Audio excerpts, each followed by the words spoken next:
इस आरटीपी को पढ़ने के बाद ना मुझे ऐसा लगा कि इंस्टीट्यूट को एमटीपी जो इंस्टीट्यूट बनाता है ना मॉक टेस्ट पेपर वो भी ऐसा ही बनाना चाहिए जो मई 26 का आरटीपी इंस्टीट्यूट ने बनाया है। लगभग 23 सवाल है, 23 क्वेश्चंस है, जिसमें से 9 से 10 सवाल ऐसे हैं जो हमको बहुत ध्यान देके जाना चाहिए, जो हमको एक्चुअली बताता है कि भैया इंस्टीट्यूट किस नजरिए से आजकल बात कर रहा है। पहले क्या होता था ना, डायरेक्ट सवाल पूछते थे, डायरेक्ट आंसर मिलता था, बट आजकल इंस्टीट्यूट कुछ यहां से उठाता है, कुछ यहां से उठाता है, मल्टीपल सेक्शन के ना, और आप लोगों को क्वेश्चन इंस्टीट्यूट एक केस स्टडी बेस्ड क्वेश्चन में दे देगा और भैया आपको बोलेगा कि सबका आंसर आपको एक साथ देना है। तो क्या हाल है मेरे सीए फाउंडेशन के नादान परिंदों, मैं उम्मीद करता हूं आप सभी बहुत बढ़िया होंगे, स्वस्थ होंगे, पढ़ाई बहुत ही सॉलिड चल रही होगी। सर मई 26 की तैयारी की शुरुआत करते हैं मई 26 के आरटीपी के साथ में। इस पूरे आरटीपी में मैं तुमको एक बार कंक्लूड करूं तो सर हमारा फोकस कहां रहने वाला है। सबसे पहले तो मैं ये बता दूं कि इस पूरी आरटीपी में सर 23 क्वेश्चंस दिए हैं। इंस्टीट्यूट का नजरिया आरटीपी को लेके ये होता है कि बच्चा एक बार वेरीफाई कर ले कि भैया वो जो पढ़ाई कर रहा है, जब मैं उसको सवाल पूछता हूं क्या वो उस सवाल का जवाब दे पा रहा है कि नहीं, क्या उसको रिवीजन हो पा रहा है कि नहीं, क्या सारे आंसर्स रिकॉल वो कर पा रहा है कि नहीं। तो इंस्टीट्यूट ने सारे सवालों मतलब सारे चैप्टर्स के कुछ ना कुछ क्वेश्चंस यहाँ पे दिए हैं। हमारा फोकस जो है, हमारा मेन फोकस जो रहेगा वो केस स्टडी बेस्ड क्वेश्चंस पे रहेगा। In case of theory questions, theory के केस में सर हम जो है ये जरूर देखेंगे कि कौन सा क्वेश्चन आया है और मेरा क्या कमेंट है उसमें, कौन सा क्वेश्चन है प्लस मेरे क्या कमेंट्स है, मेरे कमेंट्स मतलब तुमको क्या ध्यान में रखना है। ठीक है, थ्योरी क्वेश्चन में ज्यादा टाइम इन्वेस्ट नहीं करेंगे, वो तो एनीवे आप लोगों को याद करना है, बट स्टिल एक बार गो थ्रू कर लेंगे, कोई दिक्कत की बात नहीं है। क्या हम शुरुआत कर सकते हैं सर मई 26 के आरटीपी की? बिल्कुल सर, आप स्टार्ट करो, हम आपके साथ हैं। तो सुनो मेरी बात को, देखो ये जो 9-10 क्वेश्चन मैं तुमको बताने वाला हूं ये बेहद इंपॉर्टेंट है ना, थोड़ा नया प्रकार का है, थोड़े नए तरीके के इंस्टीट्यूट ने सवाल दिए हैं। सुनना मेरी बात को, सबसे पहला सवाल वही आईआरएफ से आने वाला है। आईआरएफ से सर देखो इंस्टीट्यूट ने एक सवाल पूछा है कि भैया इंस्टीट्यूट ने क्या पूछा है, आईबीबीआई के बारे में बताओ। Insolvency and bankruptcy board of India के बारे में आपको बताना है। आपको अगर मैं मेरे कमेंट दूं तो ये वाला सवाल जो है ना, ये सवाल आज से पहले कब आया था एग्जाम में, ये सवाल जून 2024 में 2 मार्क्स का एग्जाम में डायरेक्ट सवाल बन के आया था। और डायरेक्ट सवाल का मतलब है इंस्टीट्यूट ने घुमाया नहीं था। सर घुमाया नहीं था का मतलब ये देखो, ये 3 लाइन तुमको दिख रहा है ना, ये जबरदस्ती इंस्टीट्यूट तुम लोगों को डराने के लिए देता है कि आरबीआई का सवाल आया है रिजर्व बैंक ऑफ इंडिया के बारे में बताओ। अब उसमें वो 3 स्पेशलाइज्ड डिवीजन है, उनको अलग से सवाल बना के पूछेगा कि आरबीआई में कितने डिविजन्स हैं, उनके क्या-क्या काम है बताओ, ताकि तुम लोग डर जाओ, तुम लोग को ऐसा लगे अरे हमने ऐसा तो कहीं पढ़ा ही नहीं है।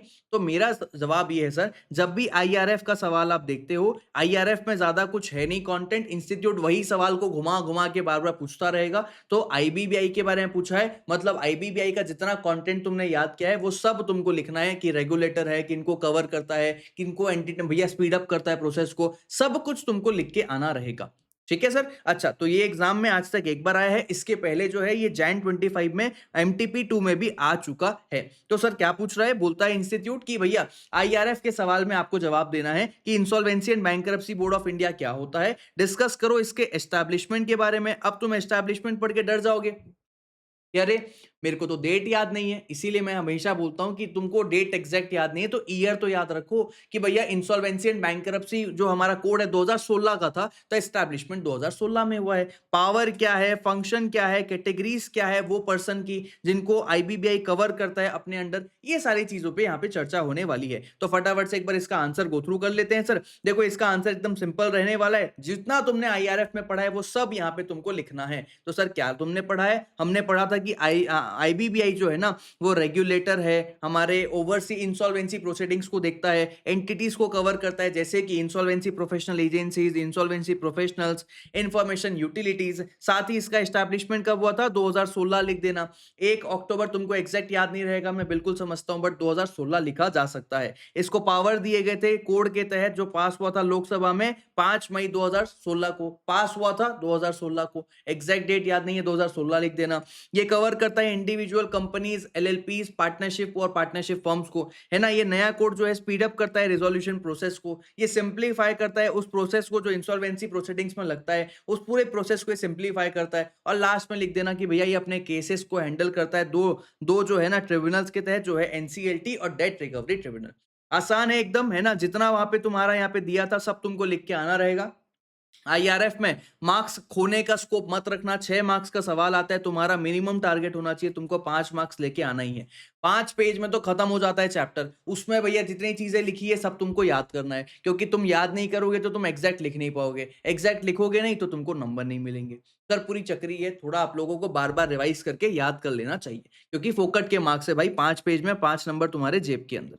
Right sir, done sir. आगे बढ़ते हैं, इंडियन कॉन्ट्रैक्ट एक्ट की तरफ चलते हैं। बढ़िया बढ़िया सवाल आने वाले हैं, सुनते जाना बस ध्यान से। सबसे पहले तो ये बता दूं कि ये वाला जो सवाल है ये बिल्कुल नया सवाल है, इंस्टीट्यूट ने यहाँ पे यूनिट 1 में बनाया है सवाल। मैंने तुमको बताया था कि भैया अब कॉन्ट्रैक्ट एक्ट 1872 का है, पुराना है, बट इंस्टीट्यूट वो पोस्ट चिट्ठी वाली चीजें एग्जाम में देता नहीं है कि भैया चिट्ठी डाली थी, पहुंचा तो ऑफर कंप्लीट, रिवोकेशन करना है तो कब रिवोक करना है, ये सारी चीजें इंस्टीट्यूट एग्जाम में तो नहीं देता, बट आरटीपी में ये बढ़िया सवाल बना के इंस्टीट्यूट ने दिया है। साथ में इसके 2-3 साथ ना मिक्सचर बना दिए हैं, सेक्शंस और सारे डाल दिए हैं, तो सुनना इस बात को। यहाँ पे मैंने बोला है कि ये जो सवाल है ना ये बिल्कुल नया सवाल है और ये मिक्सचर है मल्टीपल सेक्शंस का। मतलब सर ऐसा सवाल आज तक 2018 से लेकर अभी तुम्हारे अटेम्प्ट तक का कभी देखने को मिला नहीं है और आरटीपी में आया है, तो ऐसा ही सवाल इंस्टीट्यूट एग्जाम में भी देता है। मैं यही चाहता हूं कि ऐसे ही सवाल इंस्टीट्यूट मॉक टेस्ट पेपर में भी दे।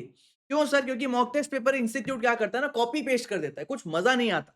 फिर वहां पे नए सवाल नहीं बनाओ ना तो मजा नहीं आता। आरटीपी में नया सवाल मिल रहा है, मॉक में भी मिले तो बहुत अच्छी बात होगी। खैर सर देखो, मैंने क्या बोला, यहाँ पे इस चीजों को थोड़ा समझने की कोशिश करना। देखो, मिस्टर शर्मा एक ट्रेडर है। मिस्टर शर्मा कौन है? एक ट्रेडर है भैया, व्यापारी आदमी है। उसने मिस्टर वर्मा को ऑफर किया कि मैं तेरे को 100 बैरल्स ऑफ तेल बेचूंगा 5,000 रुपए पर बैरल। मतलब मैं 100 क्वांटिटी बेचूंगा तेरे को, 5,000 एक क्वांटिटी की तेरे को प्राइस लगाऊंगा। क्या बेचूंगा? शर्मा ने वर्मा को बोला कि मैं तेरे को तेल बेचूंगा।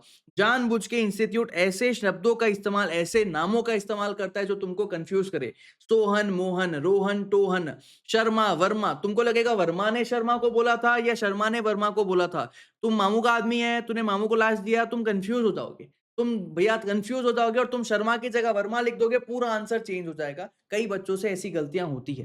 ठीक है, तो शर्मा ने वर्मा को ऑफर दिया कि मैं तेरे को तेल बेचूंगा। ठीक है भैया। अब ये जो लेटर शर्मा ने डाला था, ये लेटर वर्मा को मिलता है 1 जून को। 1 जून को वर्मा को पता चला कि मेरे को एक ऑफर आया है कि शर्मा पूछ रहे तेल खरीदेगा क्या। ठीक है भैया। तो 2 जून को शर्मा ने क्या किया, यहाँ पे एक और चिट्ठी डाली कि मैं मेरा ऑफर रिवोक करता हूं। मैंने आपको ऑफर दिया, मैं क्या तू मेरी गाड़ी खरीदेगा? आपके हाँ या ना बोलने से पहले मैं एक और लेटर डाल रहा हूं कि भैया मैं मेरा ऑफर रिवोक कर रहा हूं। तो ऑफर एक्सेप्ट करने से पहले बिल्कुल रिवोक किया जा सकता है, बट यहाँ पे ध्यान देना। देखो डेडलाइन की बात करते हैं, मैं तुमको यहाँ पे समराइज कर रहा हूं। शर्मा ने वर्मा को बोला क्या तू तेल खरीदेगा? ये ऑफर शर्मा को वर्मा को दिया गया था 1 जून को। अब शर्मा ने 2 जून को एक और चिट्ठी डाली कि मैं अपना ऑफर रिवोक करता हूं। ये 2 जून वाली चिट्ठी वर्मा को कब मिली? 4 जून को चिट्ठी मिली है। तो भैया लेकिन खेल कहां हो रहा है? खेल यहां हो रहा है कि यहां पे वर्मा ने ये रिवोकेशन की चिट्ठी आने से पहले ही हाँ कह दिया है, एक्सेप्टेंस की चिट्ठी डाल दी है शर्मा के लिए। क्या तुमको कंक्लूजन समझ में आया? सर शर्मा ने वर्मा को जो चिट्ठी डाली थी 1 तारीख को मिल गई वर्मा को। अब शर्मा ने एक और चिट्ठी डाली 2 तारीख को कि मैं मेरा ऑफर रिवोक कर रहा हूं, बट वो चिट्ठी मिली 4 तारीख को, उसके पहले ही एक्सेप्टेंस हो गया था। तो यहाँ पे सर एक्सेप्टेंस तो हो गया है, बट यहाँ पे आगे कहानी और क्या बोल रही है सुनना मेरी बात को। तो बोला गया however before receiving the revocation, revocation की चिट्ठी 2 तारीख को डाली, वो चिट्ठी मिली कब? 4 तारीख को मिली। लेकिन रिवोकेशन के पहले वर्मा ने एक चिट्ठी डाल दी कि मैं तेरा तेल खरीदने को रेडी हूं, एक्सेप्टेंस दे रहा हूं 3 जून को। तो रिवोकेशन के पहले तो एक्सेप्टेंस हो गया। अच्छा, अब शर्मा का लेटर ऑफ रिवोकेशन मिला 4 जून को। जब वर्मा ने, अब वर्मा के लिए क्या कि मैंने तो हाँ बोला है, अब मैं तो डिमांड करूंगा मेरी डिलीवरी कि भैया मेरे को माल दे, मैंने तेरे को हाँ बोला है, अब तू माल दे, मतलब तेल मेरे को बेच। तो वर्मा ने डिमांड किया डिलीवरी, शर्मा ने मना कर दिया।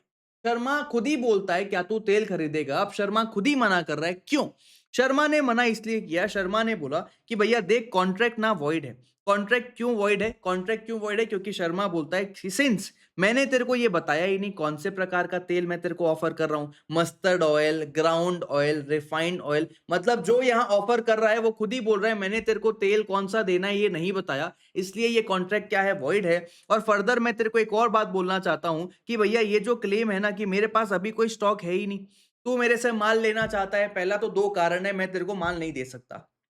पहला तो देख भाई मैंने तेरे को तेल के बारे में बताया नहीं कौन सा तेल।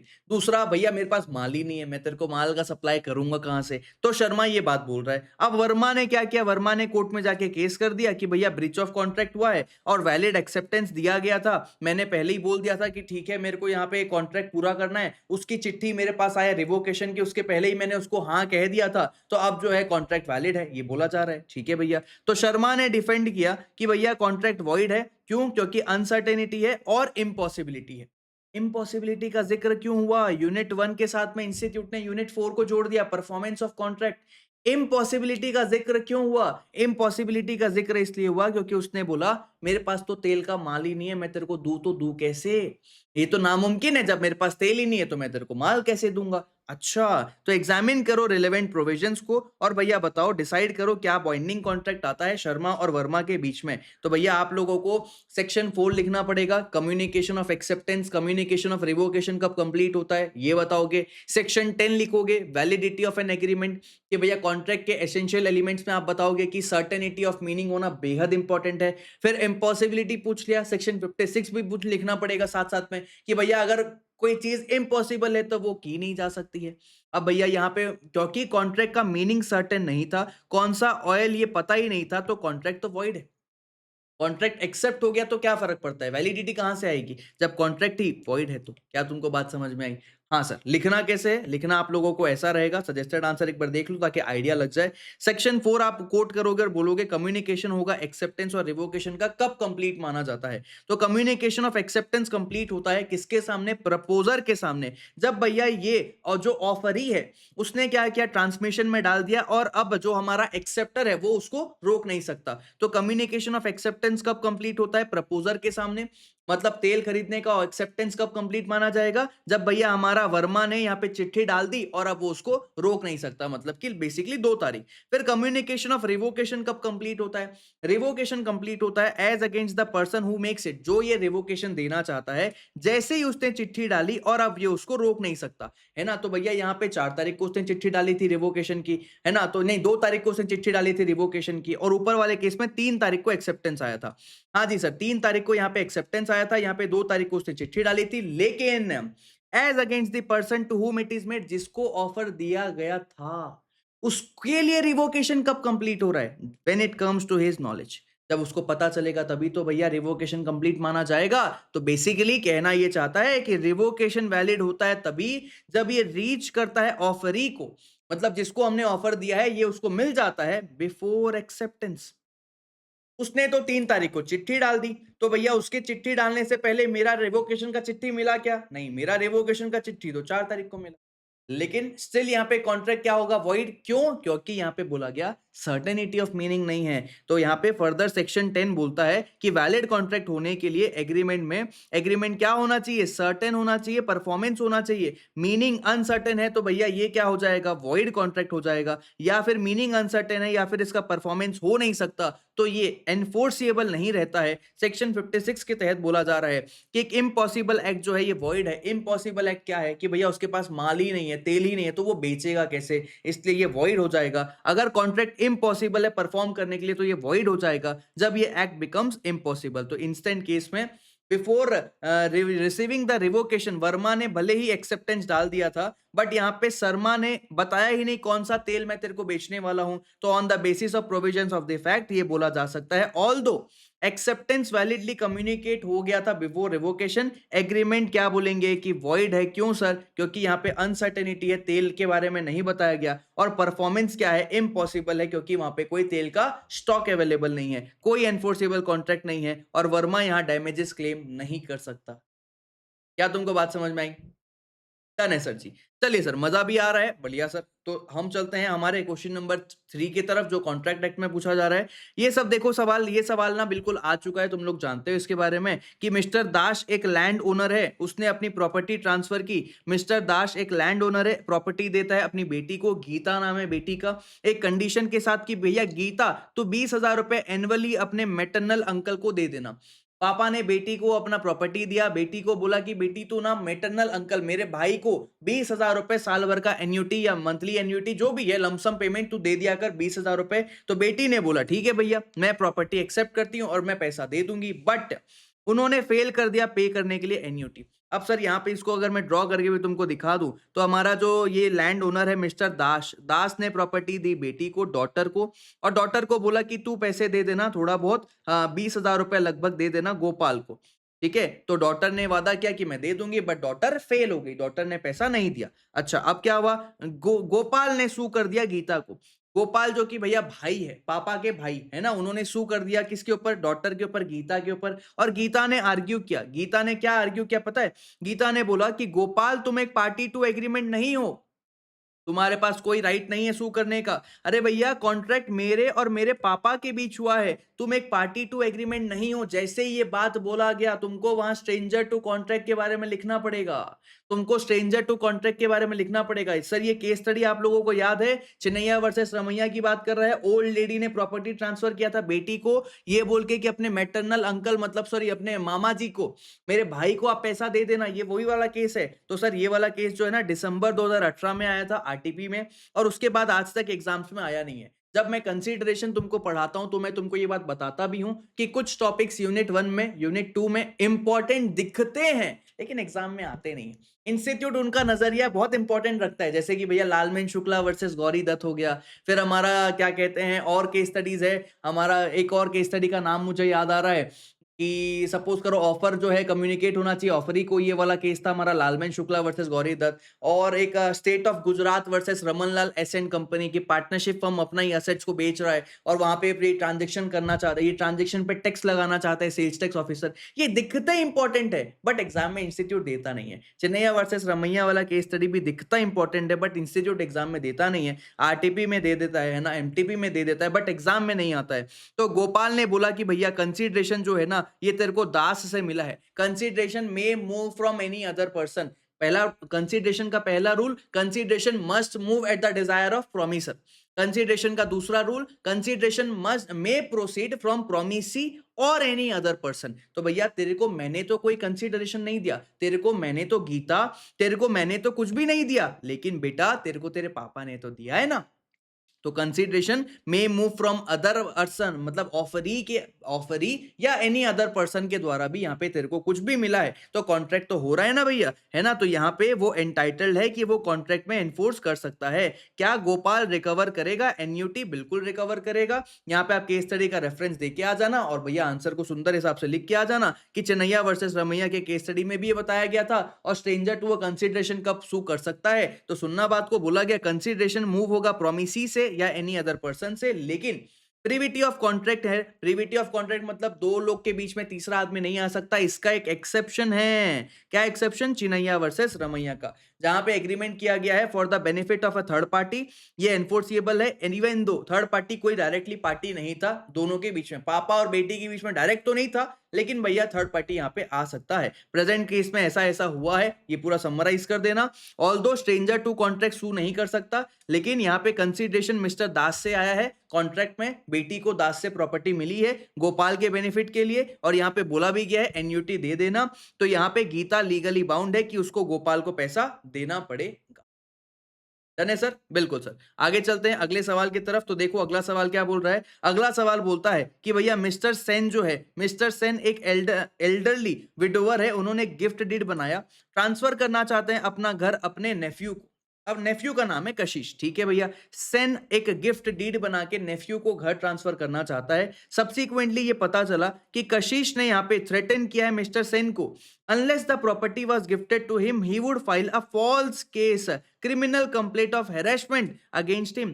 सर यहाँ पे क्या हो रहा है, ये देखो, ये वाला सवाल भी नया सवाल है। मैंने बोला ना कुछ क्वेश्चंस नए हैं और अच्छे सवाल लगे मेरे को, इंस्टीट्यूट ऐसे क्वेश्चन एग्जाम में भी देता है। इसको मिक्सचर ऑफ कंटेंट के साथ में दिया है। यूनिट नंबर 3 का सवाल है। क्या बोल रहा है, मिस्टर सेन जो है ना, उसने एक गिफ्ट डीड बनाया कि अपना वो घर जो है अपने नेफ्यू कशिश को देना चाहते हैं। कशिश उनका नेफ्यू है, ठीक है, रिश्तेदार है मतलब।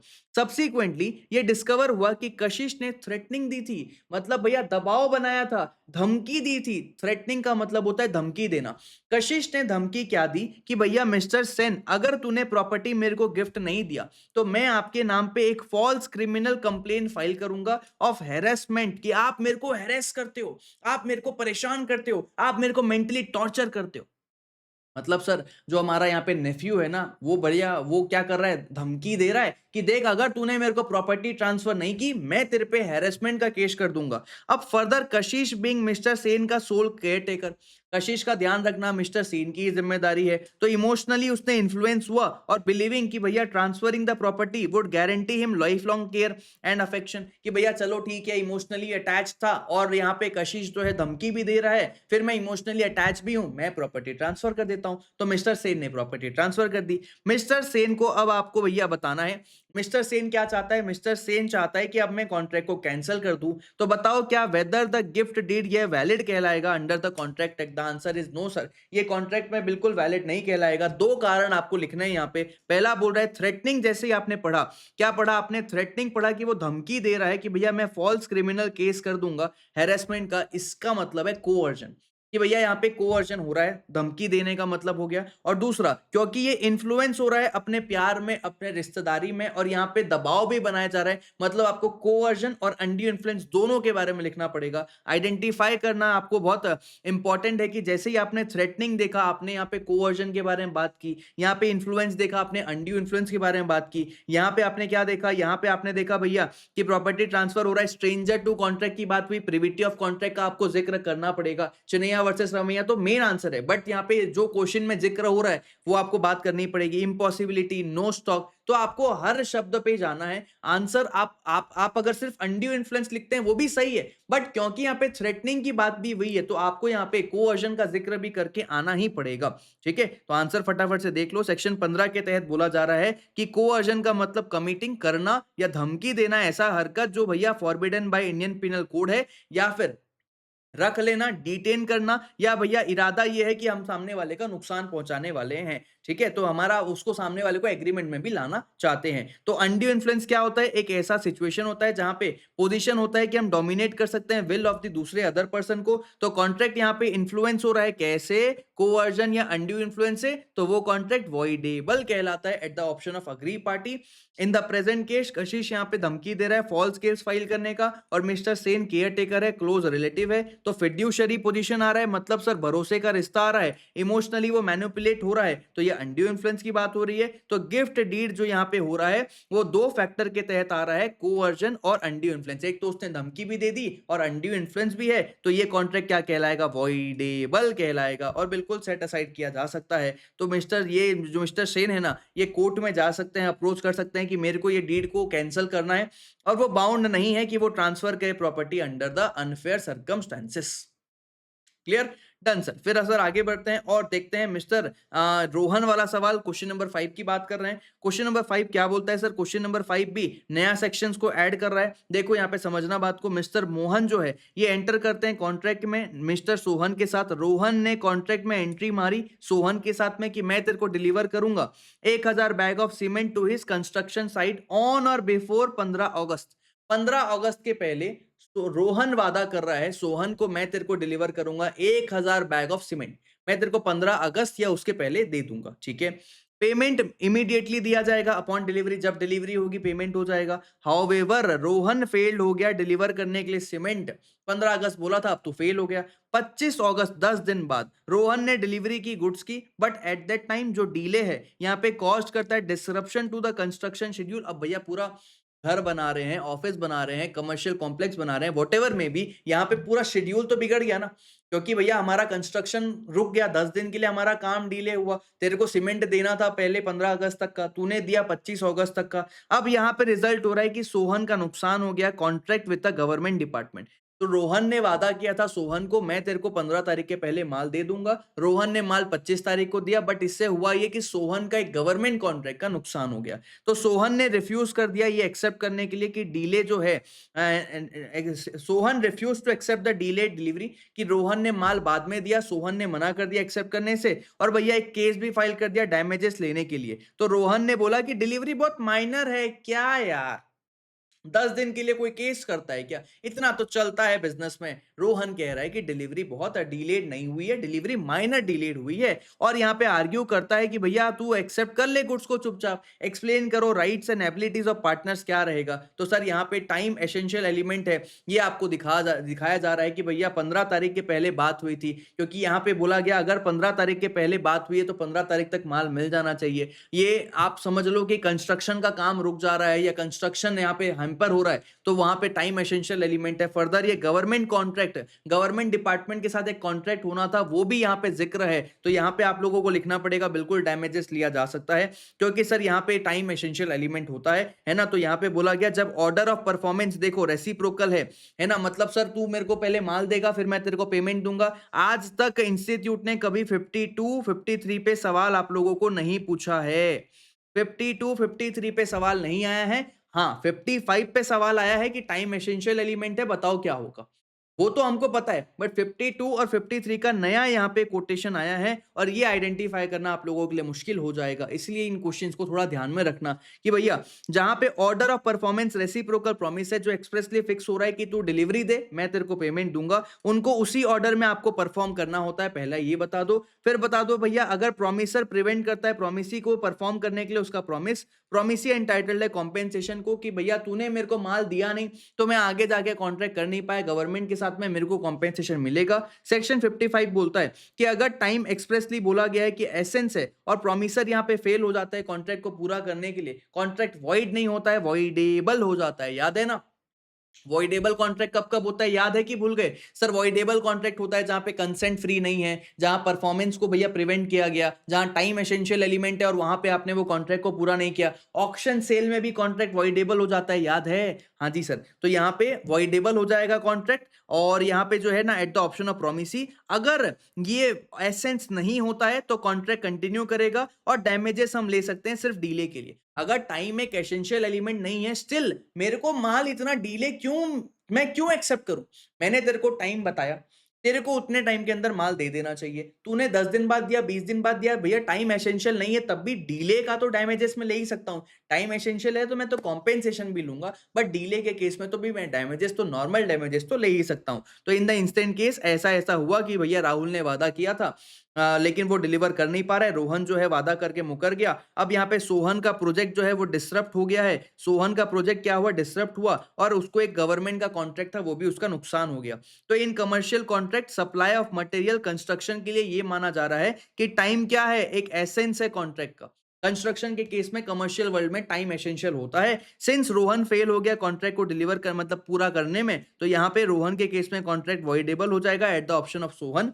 अब वो जस्टिफाइड है कि वो रिफ्यूज करे डीलेड परफॉर्मेंस को। 53 के तहत रोहन का फेलियर प्रिवेंट करता है सोहन को कि वो रेसिप्रोकल प्रॉमिस पूरा नहीं कर पा रहा है गवर्नमेंट डिपार्टमेंट के साथ, कि उसने भी गवर्नमेंट डिपार्टमेंट को जो वादा किया है कि भैया सपोज करो मैं आपका माल बना के दूंगा या मैं कुछ करके दूंगा, कुछ भी उसने जो वादा किया है, क्योंकि यहाँ पे रोहन ने अपना कॉन्ट्रैक्ट पूरा नहीं किया, सोहन आगे पूरा नहीं कर पा रहा है, तो यहाँ फाइनेंशियल लॉस हुआ है। तो सोहन यहाँ एंटाइटल्ड है कि वो रिजेक्ट कर सकता है गुड्स को और डैमेजेस को क्लेम कर सकता है रोहन से फॉर एक्चुअल लॉस जो सफर किया गया है। रोहन का डिफेंस की ये एक माइनर डीले है, ये वैलिड नहीं है। इस सवाल पे इंस्टीट्यूट तड़का लगाने के लिए आप लोगों को स्पेशल डैमेजेस के बारे में भी बिल्कुल बात कर सकता है। आप लोगों को याद है ना स्पेशल डैमेजेस कब क्लेम होता है, जब अलग से बताया जाता है तभी क्लेम होता है, वरना डैमेजेस क्लेम नहीं होता है, सिर्फ नॉर्मल लॉस मिलता है। स्पेशल लॉस करने के लिए आपको अलग से नोटिस देना पड़ता है, यहाँ पे वो तड़का भी तुम लगा सकते थे, ठीक है। अच्छा फिर क्वेश्चन नंबर 6 आता है सर, ये देखो ये सेम क्वेश्चन है जो जनवरी 26 के आरटीपी में आया था, नया सवाल नहीं है, कि रमेश ने डिलीवर किया भैया गोल्ड ऑर्नामेंट्स ज्वेलर को मिस्टर अरुण को पॉलिशिंग के लिए। अरुण ने ऑर्नामेंट्स को अपने लॉकर में रखा और प्रीमाइसेस को लॉक कर दिया बिफोर लिविंग। अनफॉर्चुनेटली क्या हुआ भैया, रात को चोर आया और चोर ने सामान चोरी कर लिया। तो रमेश ने गोल्ड का ऑर्नामेंट्स दिया था ज्वेलर को कि ज्वेलरी जो बनाता है मिस्टर अरुण, रमेश ने अरुण को ज्वेलरी का सामान दिया, अरुण ने अपने ही लॉकर में रखा, मतलब अरुण वही कर रहा है जो मैन ऑफ ऑर्डिनरी प्रूडेंस करता अपने सामान के साथ। अरुण ने क्या किया, रमेश के ज्वेलरी को भी अपने ही लॉकर में रखा अपने सामानों के साथ में। रात में अब चोरी हो गई तो भैया यहाँ पे चोर आता है और पूरे के पूरे ऑर्नामेंट्स को लेके चले जाता है। तो जब रमेश ने पूछा पूछा रिटर्न करने के लिए तो अरुण ने बोला कि भैया सामान तो चोरी हो गया, मैंने बहुत ध्यान रखा था, स्टिल वो चोरी हो गया। मैं जितना अपने प्रॉपर्टी का ध्यान रखता हूँ उतना ही मैंने रखा, स्टिल वो चोरी हो गया। रमेश ने फिर भी कॉम्पेंसेशन मांगा लॉस ऑन द ग्राउंड्स की ऑर्नामेंट्स मैंने तेरे को डिलीवर किया था बेलमेंट के तहत और बेली यहाँ पे बाउंड है रिटर्न करने के लिए। तो डिलीवर डिस्क्राइब करो क्या अरुण लाइबल होगा कॉम्पेंसेट करने के लिए। तो भैया आपको यही बताना है कि बेलमेंट जो है, बेलमेंट होता क्या है, पहले समा बांध दो, पहले आप पूरा माहौल सेट करो। बेलमेंट होता क्या है, डिलीवरी ऑफ गुड्स एक पर्सन से दूसरे पर्सन को स्पेसिफिक पर्पस के लिए, पर्पस पूरा होता ही वो गुड्स रिटर्न आ जाता है once the purpose is completed. अब बेली यहाँ पे बाउंड होता है 151 के तहत कि वो एज मच केयर रखेगा जो गुड्स बेल्ड उसको हुए हैं जितना एक मैन ऑफ ऑर्डिनरी प्रूडेंस रखता अपने खुद के सामान का। और उसके बाद भी अगर भैया यहाँ पे डैमेजेस आता है, सामान की चोरी हो जाती है, तो बेली लाइबल नहीं होता है, याद है ना। तो वो रेस्पॉन्सिबल नहीं होता है लॉस, डिस्ट्रक्शन या डेटोरिएशन के लिए। प्रेजेंट केस में क्या हुआ, यहाँ पे तुमने समरी लिखी। तो on the basis of above Arun ने यहाँ पे क्या किया था, बहुत रीजनेबल केयर रखा था, प्रिकॉशन रखा था, ऑर्नामेंट्स को अपने ही लॉकर में रखा जैसे वो खुद के सामानों को रखता। स्टिल यहाँ पे चोरी हो गया भैया जो उसके कंट्रोल के बाहर है, और यहाँ पे उसको ये does not amount to negligence, इसको नेग्लिजेंस नहीं बोलेंगे, ठीक है। देयरफॉर अरुण यहाँ पे लाइबल नहीं होगा कॉम्पेंसेट करने के लिए रमेश को फॉर स्टोलन ऑर्नामेंट्स। इस पे इंस्टीट्यूट ये तड़का लगा सकता था कि रमेश ने जब अरुण को सामान दिया था तो रमेश ने साफ साफ अरुण को बोला था कि भाई तू ये सामान को अपने लॉकर में नहीं बैंक के लॉकर में रखना।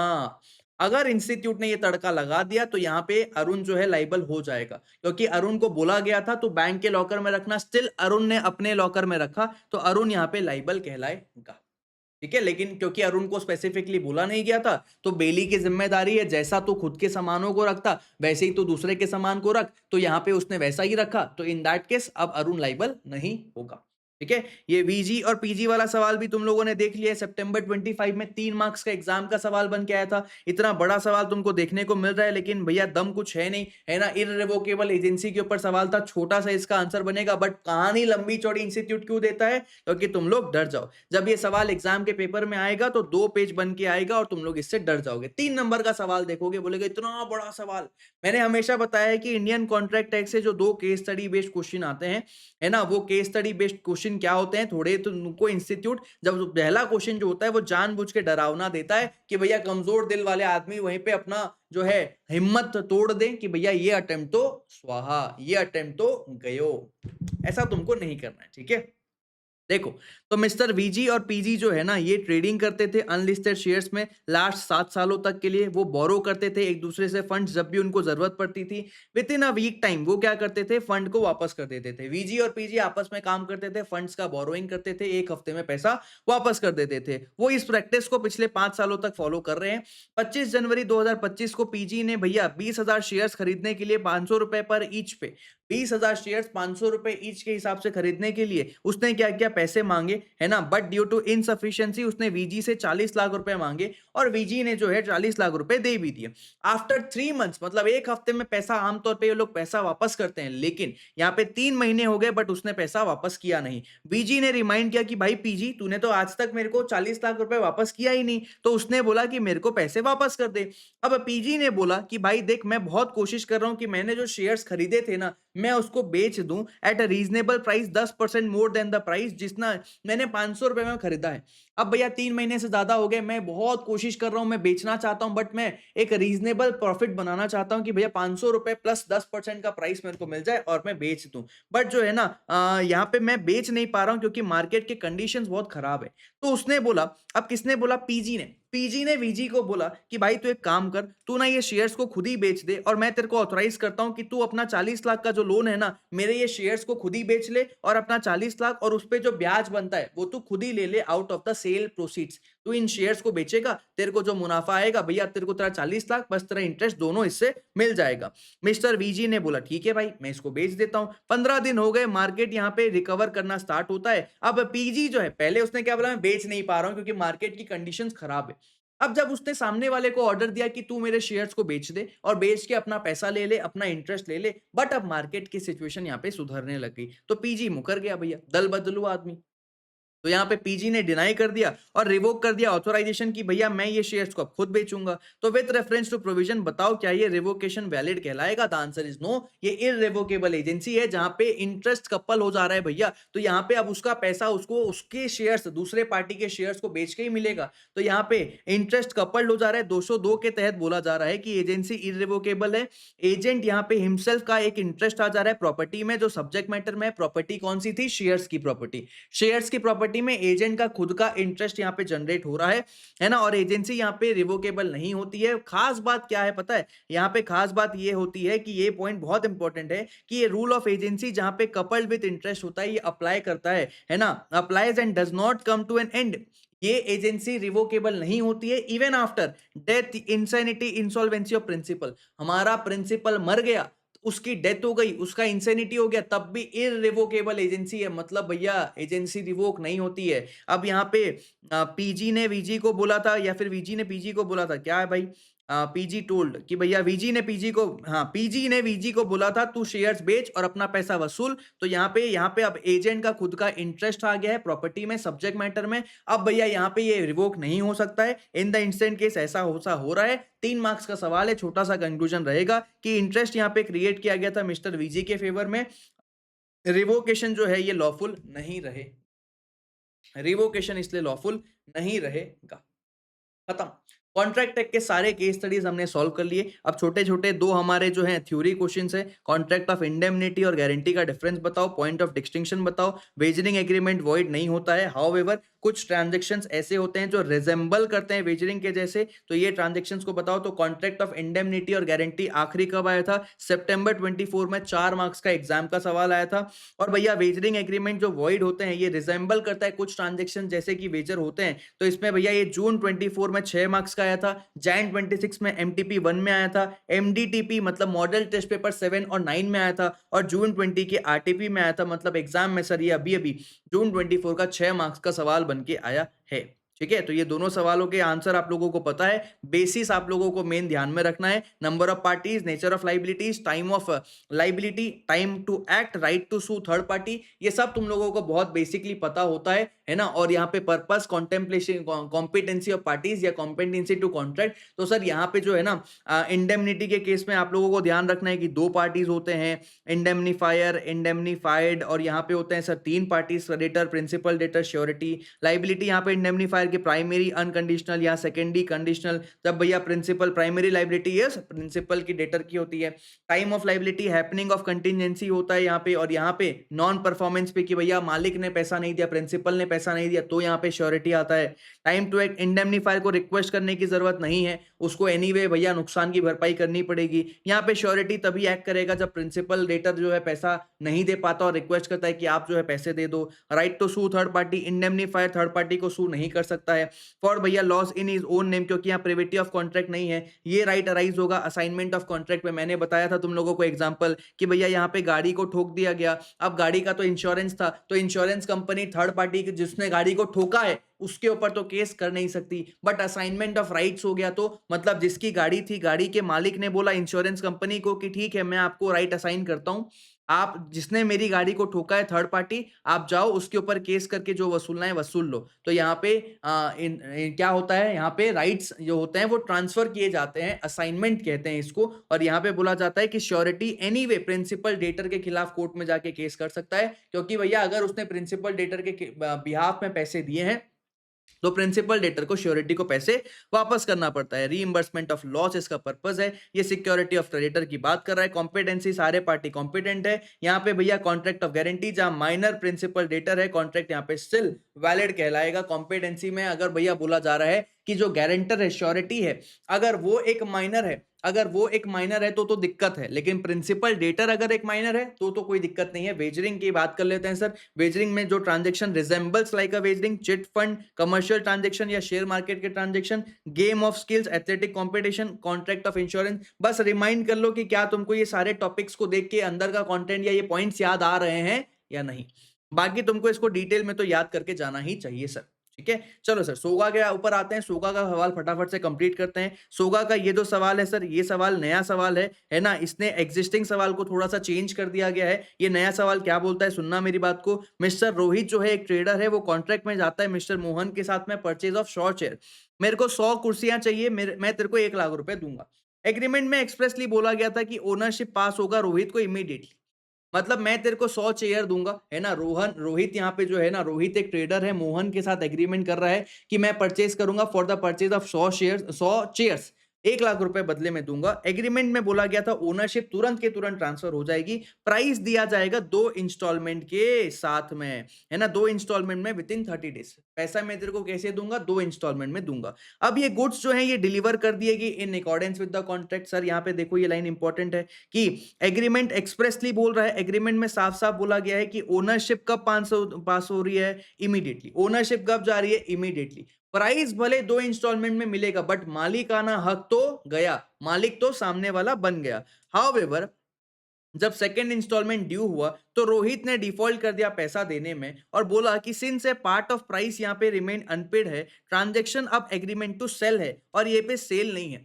रोहित ने चेयर मांगा, भैया चेयर उसको मिला, वो मालिक बन गया क्योंकि यहाँ पे ओनरशिप तुरंत जा रही है। अब वो पैसा दे नहीं रहा है, तो पैसा दे नहीं रहा है तो बोलता है ये एग्रीमेंट टू सेल है, मतलब ये सेल नहीं है, ये एग्रीमेंट टू सेल है ना? ऑन द बेसिस उसने मना कर दिया बैलेंस अमाउंट देने के लिए। लीगल वैलिडिटी बताओ रोहित के कॉन्टेंशन का रेफरेंस विद सोगा को बताते हुए। तो सर आपको यहाँ पे सेल के बारे में बताना है, एग्रीमेंट टू सेल के बारे में बताना है और आपको बताना है कि प्रॉपर्टी कब ट्रांसफर होती है। तो देखो सेक्शन 4 के तहत आप बताओगे कि सेलर ने यहाँ पे अग्री किया है, ट्रांसफर किया है, प्रॉपर्टी यहाँ पे वो खरीदना चाहता है, तो प्रॉपर्टी यहाँ पे जो है प्रॉपर्टी इन गुड्स ट्रांसफर हो रहा है at the time of contract.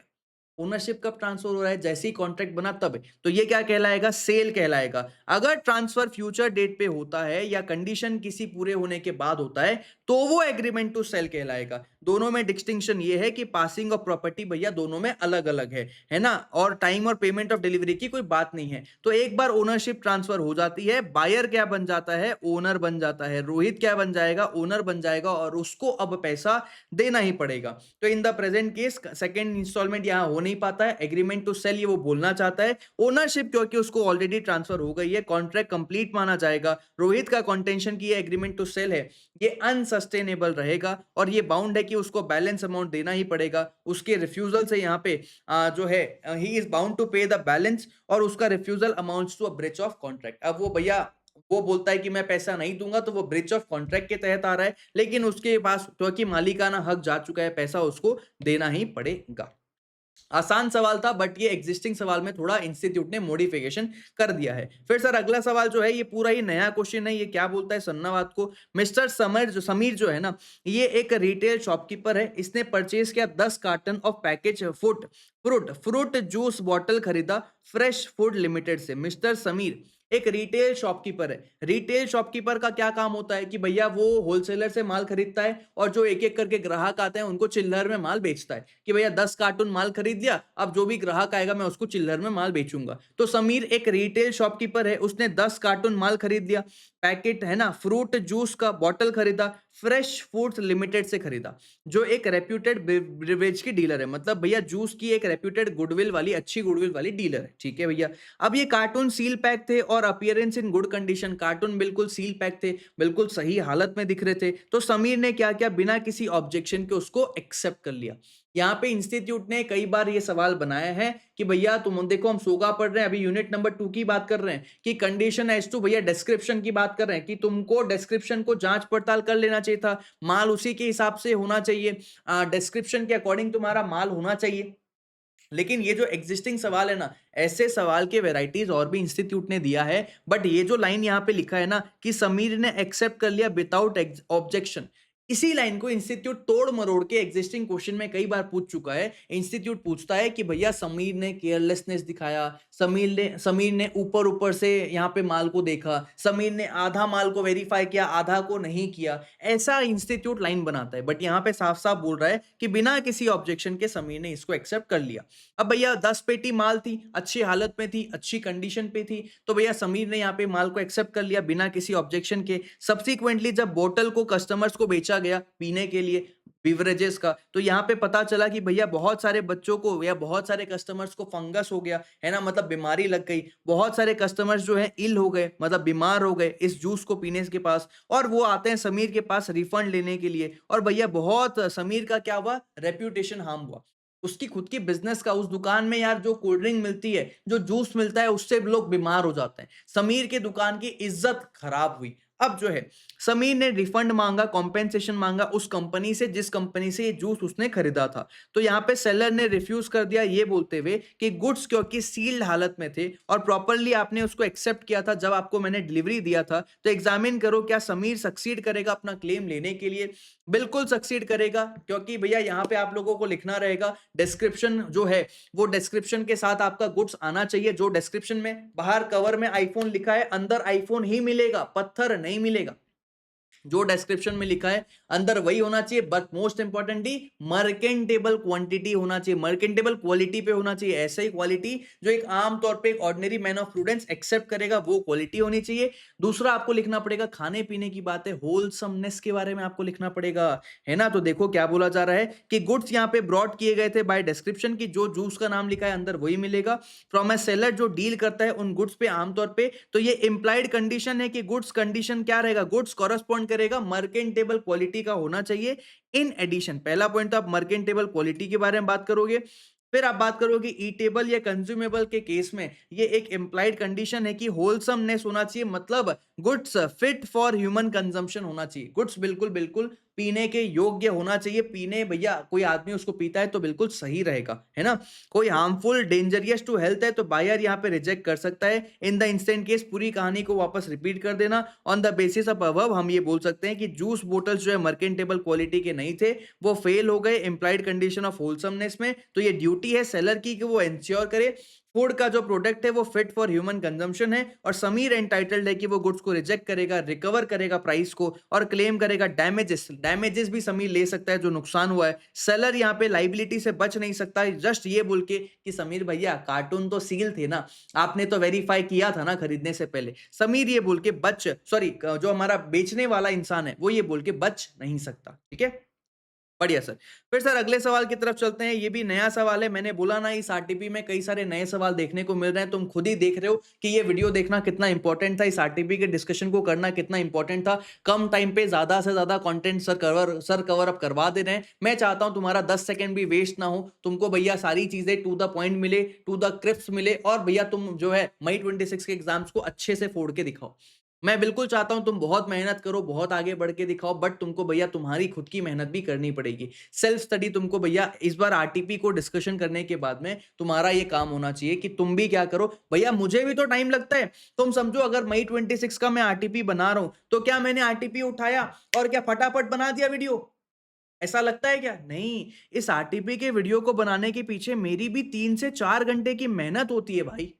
ये सेल्फ स्टडी अगर मैं ना करूं, ये सेल्फ एनालिसिस अगर मैं ना करूं, क्या मैं तुमको क्वालिटी कंटेंट दे पाऊंगा? क्या मैं तुमको बता पाऊंगा ये नया सवाल है, ये नया सवाल है, ये एग्जिस्टिंग सवाल में देखो इंस्टीट्यूट ने छेड़छाड़ किया है, एग्जिस्टिंग को इसने छेड़ दिया है। क्या तुमको मैं ये सारा एनालिसिस दे पाऊंगा? क्या तुम्हारे नजरिए को मैं बदल पाऊंगा? नहीं सर। अरे भैया मेरे लिए तो बहुत आसान है। इंस्टीट्यूट ने सवाल दिया, फटाफट सजेस्टेड आंसर से थोड़ा बहुत देख लो, तुमको आके फटाफट दिखा दूं, समझा दूं, बता दूं और चला जाओ। बट ये एनालिसिस मैंने 3 से 4 घंटे लगा के तुम्हारे लिए किए, मतलब मैं खुद भी सेल्फ स्टडी करता हूं। तुम्हारे पास आने से पहले पूरा आज तक का सारा क्वेश्चंस को एनालाइज किया, देखा कि आज तक कहीं इंस्टीट्यूट ने ऐसा सवाल बनाया है क्या। भैया इतनी मेहनत अगर मैं तुम्हारे पीछे कर रहा हूं तो मैं तुमसे भी तो 1 घंटा एक्स्ट्रा मांग सकता हूं ना। इस वीडियो को देखने के बाद मैं जरूर चाहूंगा कि तुम लोग एक बार इत्मीनान से बैठ जाओ और इस आरटीपी को खुद से भी देख लो भाई, सेल्फ स्टडी करके देख लो, सारे आंसर्स एक बार खुद पढ़ो, सारे क्वेश्चन एक बार खुद पढ़ो, उसके बाद बताना। जो कॉन्फिडेंस तुम्हारा आएगा ना भैया वो अनमैचेबल रहेगा कि भैया अब उसको कोई आम तौर पे जो नॉर्मल स्टूडेंट है वो जो पढ़ाई कर रहा है और तुम जो पढ़ाई कर रहे हो उसमें जमीन आसमान का फर्क दिखेगा। और यही फर्क होता है एक ऑल इंडिया रैंक वाले बच्चे में और एक जस्ट पास वाले बच्चे में। समझ रहे हो मेरी बात को? Done sir. देखो तो देखो क्या बोला जा रहा है, सवाल में पूछा जा रहा है कि गवर्नमेंट डिपार्टमेंट ने ऑक्शन किया है ना, यूज्ड व्हीकल्स का। मिस्टर सुरेश ने यहाँ पे बिड किया ट्रक के लिए 5 लाख रुपए का, कि भैया एक ऑक्शन सेल हो रहा है, नीलामी हो रही है, मिस्टर सुरेश था, उसने बोला 5 लाख रुपए लगाना चाहता हूँ इस ट्रक के पीछे। अब ऑक्शनियर का हैमर आने से पहले, बिफोर द ऑक्शनियर का हैमर फॉल हो रहा है, सुरेश ट्राई कर रहा है कि मैं विड्रॉ करना चाहता हूं अपना बिड। मतलब 5 लाख एक, 5 लाख दो, 5 लाख 3 से पहले जिसने बोला कि मैं इस ट्रक के पीछे 5 लाख की बोली लगा रहा हूं, वो बोलता है मैं अपना रिवोकेशन करना चाहता हूं, भैया मैं नहीं खरीदना चाहता इस ट्रक को, अब मैं रिवोकेशन करना चाहता हूं। तो यहाँ पे बट द ऑक्शनर ने रिफ्यूज कर दिया। भैया फॉल ऑफ हैमर के पहले ही उसने बोला मैं ये रिवोकेशन करना चाहता हूं, बट यहाँ पे ऑक्शनर ने मना कर दिया कि नहीं नहीं अब तो ये हो गया भैया, आपने बोला अब तो ये हो गया है, ठीक है। लेटर लेटर ऑन ऑक्शनर ने खुद भी बिड लगाया, अपने एजेंट के तहत लगाया, बिना प्रायर नोटिस के, बिडर्स को, लोगों को बिना बताए, जो ये नीलामी कर रहा है उसने अपने एजेंट को बैठा के रखा है और वो खुद भी बोलियां लगवा रहा है अपने एजेंट के थ्रू। वो ये बात दूसरों को नहीं बता रहा है, बिना नोटिस के वो ये काम कर रहा है। तो अनादर बिडर मिस्टर आकाश ने यहाँ पे कंप्लेन किया कि ऑक्शन जो है ये फेयरली कंडक्ट नहीं हुआ है। फेयरली कंडक्ट नहीं हुआ क्योंकि तेरा एक तो एजेंट भी बैठा है, दूसरा वो सामने वाला व्यक्ति बेचारा रिवोक करना चाहता है, तूने उसको रिवोकेशन करने से मना कर दिया। डिसाइड करो कि क्या ये ऑक्शन सेल वैलिड है या नहीं। The answer is no sir, ये वैलिड नहीं है, क्योंकि फॉल ऑफ हैमर के पहले हमने अगर बिड लगाया है हम उसको रिवोक कर सकते हैं। पहला पॉइंट आपको ये लिख के आना पड़ेगा। दूसरा आपको ये भी बताना पड़ेगा कि भैया जो एजेंट बैठा है वो नोटिफाई करना जरूरी है लोगों को कि देख भैया हमने अपना एजेंट बैठा के रखा है, वो भी बिडिंग कर रहा है। अगर तुमने ये नोटिफाई नहीं किया तो ये बिल्कुल गलत कहलाएगा, है ना, और यहाँ पे कॉन्ट्रैक्ट बिल्कुल सही नहीं रहेगा। तो यहाँ पे आपको क्या रहेगा, सेक्शन 64 के तहत आप बताओगे ऑक्शन सेल्स में कॉन्ट्रैक्ट कंप्लीट होता है जैसे ही ऑक्शनर अनाउंस करता है इसका कंप्लीशन। कंप्लीशन का अनाउंसमेंट कैसे होता है, कंप्लीशन का अनाउंसमेंट होता है फॉल ऑफ हैमर के तहत या अदर कस्टमरी मैनर के तहत। अंटिल देन, जब तक ये नहीं होता है, जिसने भी बिड किया है वो विड्रॉ कर सकता है अपना बिड को। सेलर के पास ये राइट होता है कि वो रिजर्व करे अपना बिडिंग को if he intends to bid himself. अगर वो खुद भी बिड करना चाहता है, सेलर जो अपना माल बेच रहा है या फिर अपना एजेंट के तहत वो बिडिंग करवाना चाहता है, तो उसको एक्सप्रेसली ये बताना पड़ेगा। अगर सेलर ने ये बिड नहीं बताया तो कॉन्ट्रैक्ट क्या होता है, फ्रॉड्यूलेंट कहलाता है, कि भैया धोखा कर रहे हो तुम लोगों के साथ, और ये बिल्कुल वॉइडेबल हो जाता है। ठीक है, तो in the instant case summary तुमने लिख दिया। ऑक्शनर ने रिफ्यूज कर दिया यहाँ पे, क्या चीज के लिए, कि भैया मैं तेरी बात नहीं मानूंगा, मैं तेरा कॉन्ट्रैक्ट यहाँ पे कंप्लीट, मतलब मैं रिवोकेशन नहीं करने दूंगा, विड्रॉ करने नहीं दूंगा, ये इनवैलिड है क्योंकि विड्रॉ हो सकता है before the completion of sale. Further यहाँ पे सेलर का सीक्रेट कि वो भैया अपने एजेंट के तहत बिडिंग मार रहा है, ये अनफेयर है और ये वॉइडेबल है। ऑक्शन यहाँ पे वैलिडली कंडक्ट नहीं हुआ था, ये आपको लिख के आना पड़ेगा। डन है सर, बिल्कुल सर। फिर सर यहाँ पे थ्योरी क्वेश्चन पूछा जा रहा है जो बोल रहा है कि आप बताओ कि भैया reservation of right of disposal का मतलब क्या है, सरकमस्टेंसेस बताओ जहां पे राइट ऑफ डिस्पोजल रिजर्व किया गया है, आप बताओ डॉक्ट्रिन ऑफ केविएट एम्प्टर क्या होता है, कंडीशंस बताओ, इसकी एप्लीकेबिलिटी और इसके एक्सेप्शंस के बारे में जिक्र करो। तो ये सवाल सर एग्जाम में आ चुका है, सितंबर 25 के आरटीपी में भी था, और ये केविएट एम्प्टर का सवाल तो बहुत बार आ चुका है, बहुत जगह पे आ चुका है, बट ये फ्रीक्वेंटली आस्क्ड क्वेश्चन नहीं है एग्जाम में, कि इंस्टीट्यूट डायरेक्टली ये सवाल इंस्टीट्यूट बना के नहीं देता एग्जाम में, है ना। आरटीपी एमटीपी में कई दफा देखने को मिलेगा, बट ये सवाल एग्जाम में डायरेक्टली आ जाए इसके चांसेस थोड़े से कम होते हैं। थ्योरी क्वेश्चन है, तुमको पता है राइट ऑफ डिस्पोजल का मतलब क्या होता है, कि भैया मैं अपना पैसा को बचा के रखूं, मेरा पैसा कहीं चला ना जाए, इसलिए मैं राइट ऑफ डिस्पोजल लगाता हूं। दो सर्कमस्टेंसेस जहां पे मैंने रेलवे वालों को माल दे दिया और मेरे ऑर्डर को ही माल डिलीवर करने को बोला, ये पॉइंट है। और दूसरा भैया मैंने बिल ऑफ एक्सचेंज साथ में भेजा था रेलवे रिसिप्ट के, और उसने बिल ऑफ एक्सचेंज में साइन करने से मना कर दिया, तो भैया यहाँ पे राइट ऑफ डिस्पोजल मैंने होल्ड किया है, ये तुमको बताना पड़ेगा। 3 मार्क्स का सवाल आ चुका है। और केवीए टाइम तक तुमको पता है कि भैया बायर जो अपनी सामान खरीद रहा है वो खुद अवेयर रहे सामान खरीदते वक्त कि मैं क्या खरीद रहा हूँ। ये ड्यूटी है यहाँ पे बायर की कि वो खुद को सेटिस्फाई कर ले और उसके बाद ही सामान खरीदे। कुछ इसके एक्सेप्शन है, फिटनेस एज टू क्वालिटी या यूज, गुड्स परचेज किया गया ब्रांड नेम या ट्रेड नेम पे, है ना, ये इसी के अंदर आना चाहिए।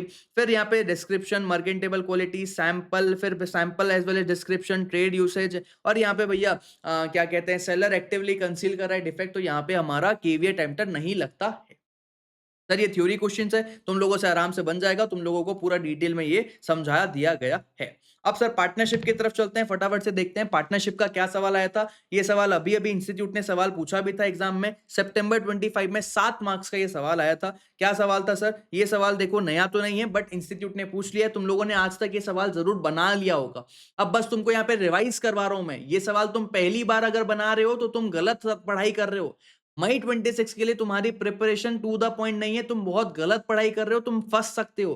भैया जो सवाल मैंने बोला कि नया सवाल है, सिर्फ वो सवाल ऐसे होने चाहिए थे जो तुमको एक्चुअली मुझे समझाने की जरूरत है, कि मुझे बताने की जरूरत है, और वहीं पे मैं स्लो था, वहां पे मैं इतना फास्ट नहीं था। बट ये वाले सवाल जो ऑलरेडी एग्जाम में आ चुके हैं, जो तुम्हारे भैया टू द पॉइंट बात हो चुकी है, तुमको टॉप 75 में मिल चुका है, तुमको मल्टीपल जगह पे ये सवाल देखने का मौका मिल चुका है, वो सवाल तुम सिर्फ रिवाइज करने आए हो, दोबारा समझने नहीं आए हो। समझना मेरी बात को। अगर तुम पहली बार देख रहे हो तो तुम गलत पोजीशन पे खड़े हो, अभी भी समय है, संभल जाओ, सुधर जाओ भैया। टाइम जितना है उसमें भैया मचाना है, तो बहुत सारा यहाँ पे तुमको मेहनत करने की जरूरत है, कि तुमने ये सवाल देखी नहीं तो और सीरियस हो जाओ। वैसे भी भैया तुम्हारा टाइमलाइन बहुत कम बचा है। इंस्टीट्यूट आमतौर पे रिजल्ट के बाद ना 72 दिन हमारा जो होता है, लगभग ऑन एन एवरेज इंस्टीट्यूट देता है, 70-72 दिन हमारे पास होता है तैयारी करने के लिए। बट इस बार मई 25 के लिए, मई 26 के लिए हमारे पास लगभग 64-65 दिन ही रहेंगे एग्जाम की तैयारी के लिए। ऑलरेडी हम एक हफ्ते पीछे चल रहे हैं, और एक हफ्ते में 8 घंटे की रोज की पढ़ाई, मतलब तुम देख लो कितना क्वालिटी का आउटपुट तुम्हारा भैया ऑलरेडी इंस्टीट्यूट ने ले लिया है, क्योंकि रिजल्ट डिले हुआ है। ठीक है, खैर देखो, एबीसी यहाँ पे पार्टनर है अनरजिस्टर्ड पार्टनरशिप फॉर्म में, है ना। और बताओ क्या ये सूट मेंटेनेबल रहेगा फॉलोइंग केसेस में? आपको अपना जस्टिफिकेशन देना है। ए ने फाइल किया केस बी के खिलाफ जिसने चोरी कर लिया यहाँ पे गुड्स का, बिल्कुल मेंटेनेबल रहेगा, क्योंकि चोरी करना क्रिमिनल केसेस में आएगा, और हम क्रिमिनल केस कर सकते हैं, बट हम अगर अनरजिस्टर्ड फॉर्म है तो हम सिविल केस नहीं कर सकते। ठीक है। ए ने फाइल किया suit against messrs ABC and associates की भैया हमारी फर्म थर्ड पार्टी के ऊपर केस कर रही है, हमको शेयर्स लेना है of the assets on the dissolution. अच्छा, यहाँ पे ए यहाँ पे पार्टनर फाइल कर रहा है फर्म के ऊपर कि मेरे को शेयर्स चाहिए ऑन द असेट्स, कि भैया मेरा जो हिस्सा है मेरे को डिसोल्यूशन में दे। तो आमतौर पे पार्टनर केस नहीं कर सकता, लेकिन डिसोल्यूशन के वक्त पे बिल्कुल कर सकता है, कि भैया मेरे को अपना रियलाइजेशन ऑफ असेट्स चाहिए, बिल्कुल केस किया जा सकता है। एम ने यहाँ पे केस फाइल किया, मतलब थर्ड पार्टी ने केस किया है फर्म के खिलाफ में, रिकवरी ऑफ 10,000 रुपए फर्म से लेना है बोला गया, है ना, फ्रॉम द फर्म। एम यहाँ पे ओ करता है 4,000 रुपए, मतलब फर्म को देना है 4,000 रुपए, फर्म को देना है 10,000 रुपए, और थर्ड पार्टी को फर्म को देना है 4,000 रुपए। अब फर्म यहाँ पे ये 4,000 का सेट ऑफ क्लेम करना चाहता है, अनरजिस्टर्ड है, कर सकता है? नहीं कर सकता है, क्योंकि फर्म यहाँ पे अनरजिस्टर्ड है, 100 रुपए से ऊपर का वैल्यू क्लेम नहीं किया जा सकता सेट ऑफ में। मेरा सवाल है तुम लोगों से, टाइम स्टैंप लगाओ और मेरे को बताओ क्या फर्म 100 रुपए का सेट ऑफ क्लेम कर सकता है? 100 रुपए तक तो अलाउड है ना। तो क्या फर्म ये बोल सकता है कि हम 3,900 रुपए आपको जो है दे देंगे, लेकिन 100 रुपए तो सेट ऑफ करो भाई। ठीक है, आपको हमको 10,000 रुपए देना है, फर्म को 10,000 रुपए देना है, 4,000 लेना है, हम सेट ऑफ नहीं कर सकते, बट 100 रुपए तो कर सकते हैं ना। तो बताओ क्या 100 रुपए कर सकते हैं? कि भैया 3,900 रुपए तो ठीक है, चलो नहीं कर सकते, लेकिन 100 रुपए तो करने दो। टाइम स्टैम्प लगाओ और बताओ क्या ये 100 रुपए सेट ऑफ किया जा सकता है? अच्छा, फिर भैया ये तीनों सवाल के आंसर तुम लोगों को पता है, मैं एक बार फटाफट से दिखा दूं कि ये सूट यहाँ पे मेंटेनेबल रहेगा। पार्टनर ऑफ अनरजिस्टर्ड फर्ड जो है यहाँ पे, ये can not file a suit, किस लिए? हम क्रिमिनल केस के पीछे नहीं कर सकते जब तक भैया फर्म रजिस्टर्ड नहीं है। सॉरी, क्रिमिनल के पीछे कर सकते हैं, सिविल के पीछे नहीं कर सकते जब तक फर्म रजिस्टर्ड नहीं है। ये बात करता है सिर्फ और सिर्फ सिविल सूट पे, क्रिमिनल पे ऐसी कोई बाउंडेशन नहीं है। सर स्टोलन चोरी हुआ था, ये क्रिमिनल केस है, ये कैसे पता करें? तुमको याद करो आईआरएफ चैप्टर में क्रिमिनल केस के एग्जांपल में मर्डर, थेफ्ट, है ना, थेफ्ट लिखा था कि नहीं? तो वहां से तुमको याद आ जाएगा कि भैया ये जो है ना क्रिमिनल लॉ के अंदर आता है। दूसरा पॉइंट सर, यहाँ पे जो है फर्म अपना पैसा लेना चाहता है, सॉरी थर्ड पार्टनर अपना पैसा लेना चाहता है और फर्म के ऊपर केस करना चाहता है, डिसोल्यूशन के वक्त पे अपना असेट्स लेना चाहता है। तो रियलाइजेशन करने के लिए फर्म यहाँ पे बिल्कुल यहाँ पे ये वैलिड कहलाएगा, क्योंकि यहाँ पे डिसॉल्व फर्म जो है ना, ए अपना क्लेम कर सकता है इवन इफ फर्म अनरजिस्टर्ड है तब भी। तो यहाँ पे देखो आपको पहले लिखना पड़ेगा कि पार्टनर वैसे तो केस नहीं कर सकता, बट सू कर सकता है अपनी फर्म से प्रॉपर्टी लेने के लिए। ठीक है। और लास्ट केस यहाँ पे 4,000 रुपए जो है सेट ऑफ क्लेम नहीं किया जा सकता, क्योंकि यहाँ पे हमारा जो है फॉर्म यहाँ पे कैन नॉट सेट ऑफ 4,000 रुपए, क्योंकि ये मोर देन 100 है। और यहाँ पे एम एंटाइटल्ड है, जिस तो थर्ड पार्टी है वो केस करके 10,000 रुपए बिल्कुल ले सकता है। ठीक है जी। हाँ जी सर। फिर सर हमारा क्वेश्चन नंबर 16 ये क्या बोलता है? ये बोलता है, देखो क्या ये सवाल हमारा नया है? देखो इसमें फैक्टर्स का जो सवाल पूछा गया है ये नया है, यहाँ तुम कंफ्यूज हो सकते हो, बाकी ये सवाल एकदम आसान है। जून 2018 में 6 मार्क्स का आया था, जून 2019 में एमटीपी 2 में आया था, जून 2021 में आया था, मतलब उसके बाद सीधे जून के बाद, जून 2021 के बाद इंस्टीट्यूट ने ये सवाल तुमको सीधे कहाँ दिया है? 5 साल बाद, 5 साल बाद 2026 के आरटीपी में दिया है। ओहो हो। तो देख रहे हो इंस्टीट्यूट का नजरिया, इंस्टीट्यूट तुमको कौन से सवाल पूछ रहा है? जो 5 साल पुराने सवाल थे वो जो तुमको छोड़ के जाते हो। जो बच्चा बोलता है ना कि सर 5 अटेम्प्ट का मैंने आरटीपी, एमटीपी सब कर लिया है। 5 अटेम्प्ट कितना हुआ? 2 साल हुआ। 2 साल का तो तुमने सब कवर अप कर लिया, लेकिन इंस्टीट्यूट तो 5 साल पुराना पूछ रहा है तुमको आज की डेट पे। तो भैया तुमको मैं हमेशा कहता हूँ 2018 से लेकर 2000 तुम्हारे अटेम्प्ट तक का जितने सवाल हैं, सारे सवाल करके जाओ। 2, 4, 5 अटेम्प्ट मत करो भाई, तुम्हारा नुकसान हो जाएगा उसमें। तुम्हारा नुकसान हो सकता है। तुम खुद देखो, लाइव प्रूफ है कि ये सवाल लास्ट जून 2021 में पूछा गया था और उसके बाद ये सवाल गिरा है 2026 के आरटीपी, मई 2026 के आरटीपी में। और उसमें भी इंस्टीट्यूट ने एक नया फैक्टर वगैरह का सवाल नया डाल दिया। तो यहाँ पे जो है ना, थोड़ा सा ये सवाल जो है तुम्हारे लिए ऐसा हो सकता है। सेम सवाल आज तक आ चुका है, इसी सवाल की मैं बात कर रहा हूँ। एक्सपल्शन के ऊपर तो और भी सवाल आए हैं, बट ये सेम सवाल जो है ना, इसके पहले कहाँ देखा गया था मैं तुमको वो बता रहा हूँ। देखो, तो यहाँ पे बोला गया मेसर्स एलएमपी एंड एसोसिएट जो है पार्टनरशिप फर्म है, जो कारपेट मैन्युफैक्चरिंग में एंगेज है और वो एक्सपोर्ट करती है अपना जो है ना, एंड एक्सपोर्टिंग में एंगेज है। इनिशियली वो मैनेज करता था सीनियर पार्टनर एलएमपी। अच्छा, 25 अगस्त को फर्म ने मिस्टर जी को लाया, एक एक्सपर्ट है जो कारपेट मैन्युफैक्चरिंग में। 10 जनवरी को 2022 में लाए थे। 2024 में क्या हो रहा है, मिस्टर जी को अक्यूज किया गया कि वो अनऑथोराइज एक्टिविटीज करता है और उसको क्या किया, हमने भगा दिया। कैसे भगाया? यूनानिमस अप्रूवल के साथ भगाया।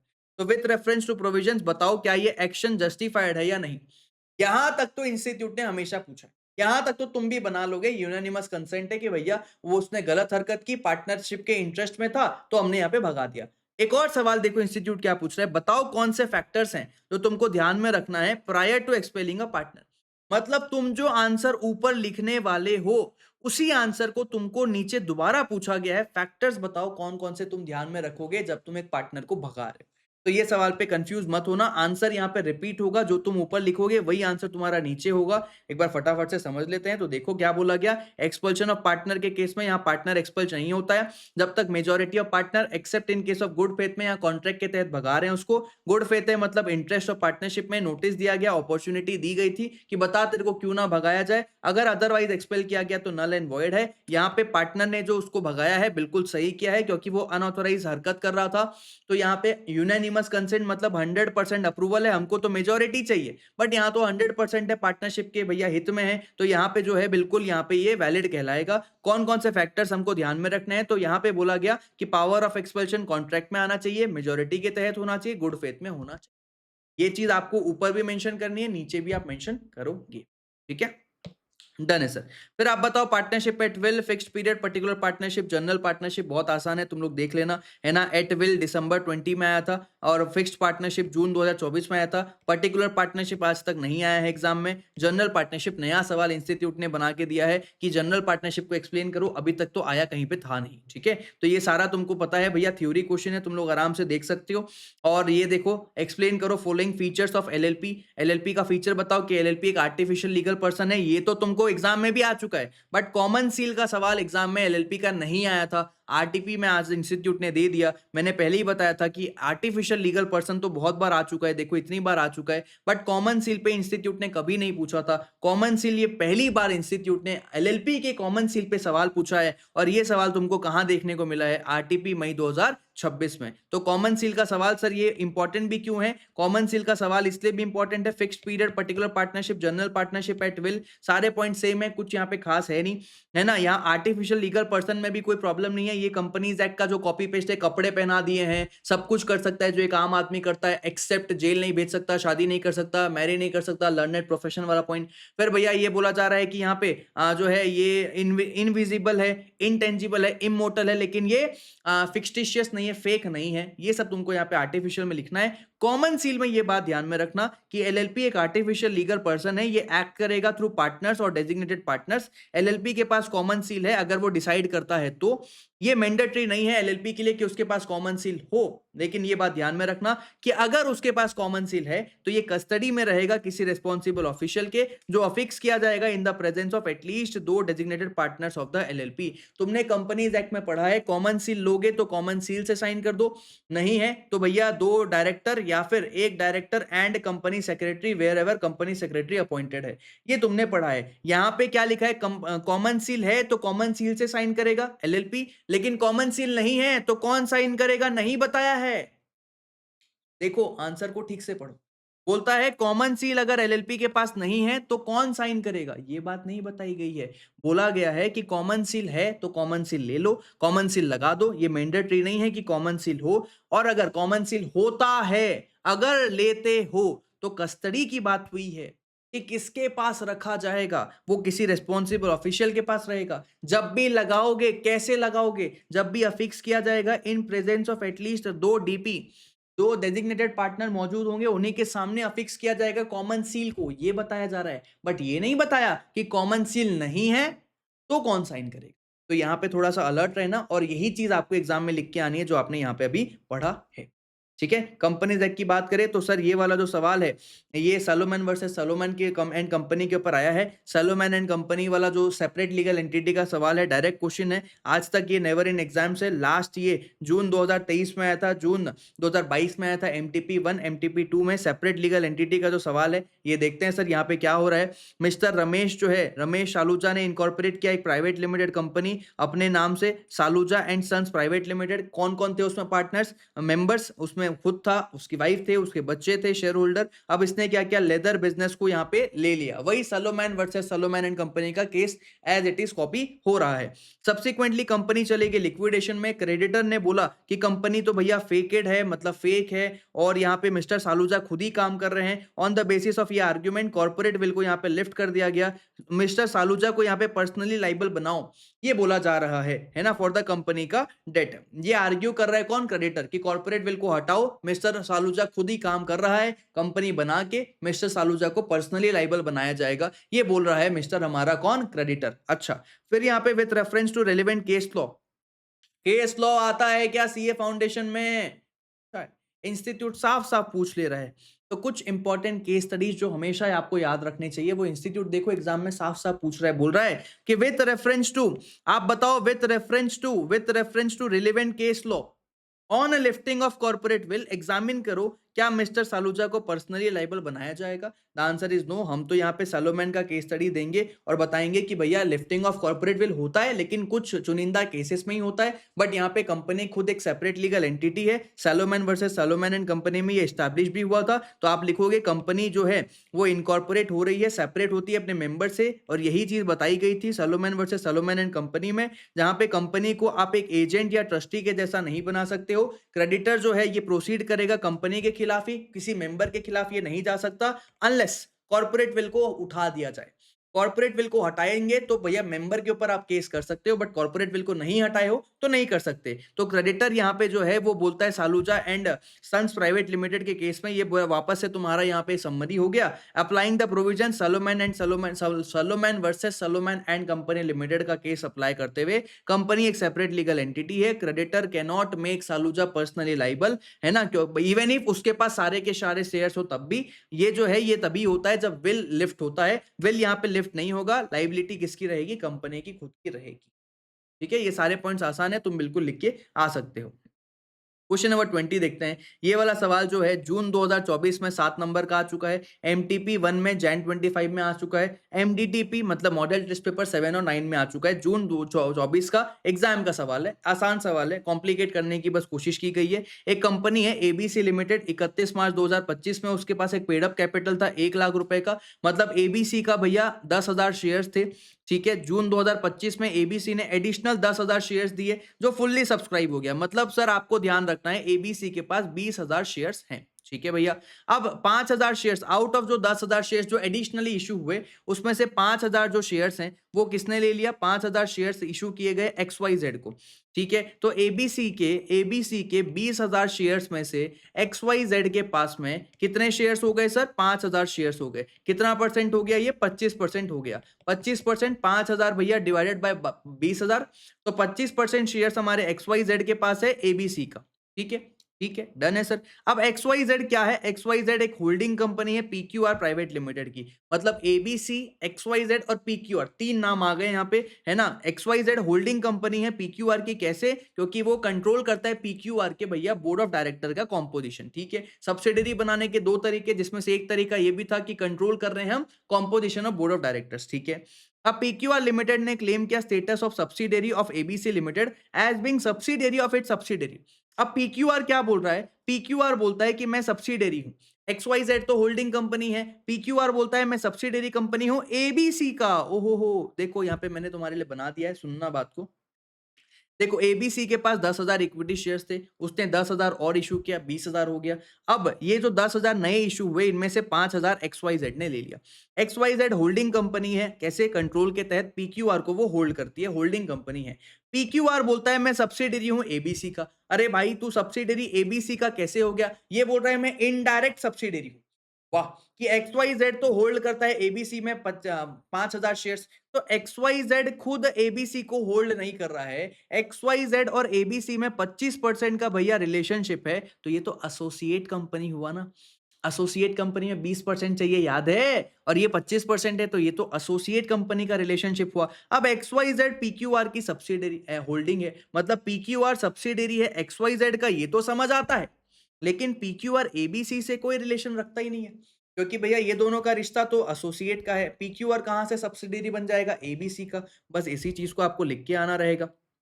अब पीक्यूआर बोलता है मैं सब्सिडरी हूं भाई, है ना, as being subsidiary of it subsidiary. ठीक है, तो यहाँ पे आप रिलेशनशिप भी बताओ बोला जा रहा है। अगर एबीसी और XYZ के बीच में क्या रिश्ता है आपको ये भी बताना है, तो सर आपको यहाँ पे देखो बताना पड़ेगा कि होल्डिंग कंपनी क्या होता है, सब्सिडरी कंपनी क्या होता है। आप दोनों ने इसके बारे में बताया, सब्सिडरी कैसे बनते हैं, कंपोजिशन ऑफ बोर्ड के जरूरत, या फिर एक्सरसाइज या control more than one half of total voting power either at its own या टुगेदर विथ वन और मोर ऑफ इट सब्सिडरीज। ठीक है, तो यहाँ पे इन द इंस्टेड केस यहाँ पे क्या हो रहा है आपने ये बता दिया।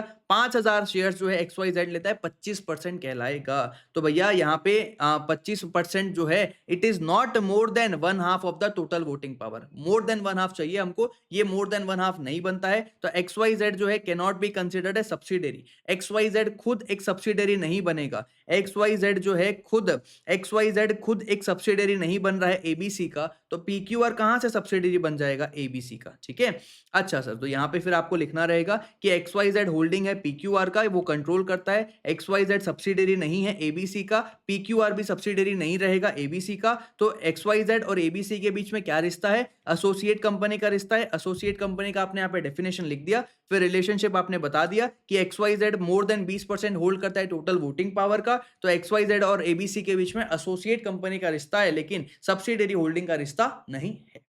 ठीक है, 7 नंबर का एग्जाम में सवाल आ चुका है। तो क्या आप एग्री करते हैं कि कंपनी एक आर्टिफिशियल पर्सन है? और भैया कॉमन सील के ऊपर सवाल है, ये सवाल आप लोगों ने कई बार कई दफा बहुत जगह देख लिया है कि कंपनी आर्टिफिशियल पर्सन है, इसको एक्सप्लेन करो, और एक्सप्लेन करो कि भैया कंपनी इनकॉर्पोरेट हुई है और कॉमन सील के बिना चल सकती है क्या? तो आप लोग इसका आंसर देख लेना, क्योंकि ये सवाल बहुत ही बच्चा सवाल है, कोई भी बच्चा इस सवालों पे अपने नंबर कटवा के नहीं आएगा। ये सवालों भैया तुमको याद होने चाहिए। ठीक है, नेगोशिएबल की बात करें तो कोई भी नया सवाल नहीं है, बिल्कुल आसान सवाल है ना। यहाँ पे देखो ये सितंबर 24 में आया था, सितंबर 25 के आरटीपी में देखने को मिला है, एमटीपी में था, मॉडल टेस्ट पेपर में था। सिंपल यहाँ पे बता दे रहा हूँ तुमको। इस सवाल में क्या हुआ? अमन ने बिल बनाया बबन के ऊपर, ऑलरेडी ये सवाल हो चुका है। अमन ने बिल बनाया बबन के ऊपर, बबन ने दे दिया मगन को, मगन ने दे दिया गगन को, गगन ने दे दिया आकाश को। दिया नहीं, गगन आकाश को देता इससे पहले गगन की मौत हो गई। गगन को भैया बिल देना था आकाश को, तो गगन ने इंडोर्स कर दिया, बट डिलीवरी के पहले गगन की मौत हो गई, तो गगन मर गया। तो गगन का एक बेटा था अंकित।